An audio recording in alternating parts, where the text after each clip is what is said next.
Assalamualaikum warahmatullahi wabarakatuh.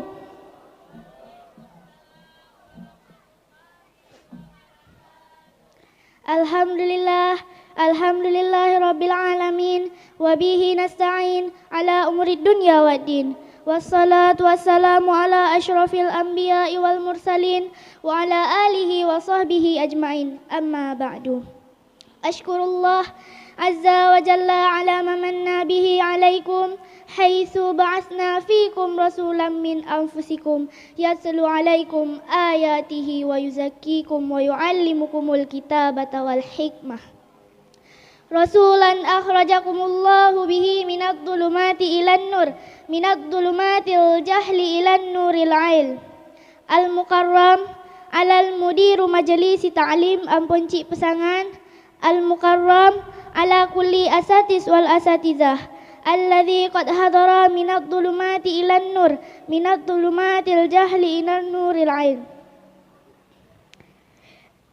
Aku muhuna amamakum jami'ah uridu an ubalighakum kalimatun mujazatun bil mawdu' ahammiyatu ilmu ma'rufah. Wajaba Rasulullah sallallahu alaihi wasallam alaina li talabil ilm. Qala Rasulullah sallallahu alaihi wasallam li talabil ilmi faridatun ala kulli muslimina wal muslimat. Bimakna talabul ilmi wajibun ala kulli muslimina wal muslimat. Limaza talabul ilmi wajibun? Lianna kullu amalin labudda bi'ilmi. Misalan, fi salati bi'ilmi ma'rufah na'rifu anna salata ya'ni bit-taharah. Lima zalika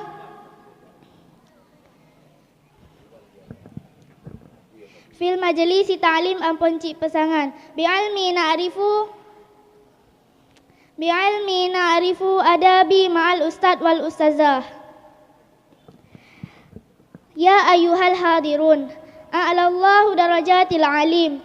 Qala Allah Ta'ala fil Qur'anil Karim fi surah Al-Mujadalah ayah 11. A'udzu billahi minasy syaithanir rajim. Bismillahirrahmanirrahim. Yarfa'ullahu alladhina amanu minkum walladhina utul ilma darajat. Sadaqallahul azim. Bimakna yarfa'ullahu darajatil ladzina amanu bainakum bidu'ud darajat. Faya ayyuhal muslimun.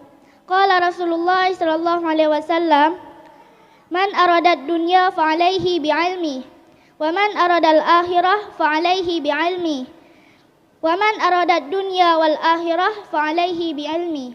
Ay iza antum turiduna ad-dunya fa alaihi bi'ilmi. Iza turiduna al-akhirah fa alaihi bi'ilmi. Iza antum turiduna ad-dunya wal akhirah fa alaihi bi'ilmi.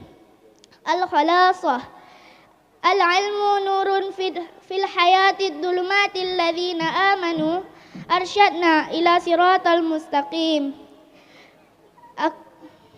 Hakaza minni khutbah syukran alal ihtimam minkum wa aqulu lakum jami'ah assalamualaikum warahmatullahi wabarakatuh.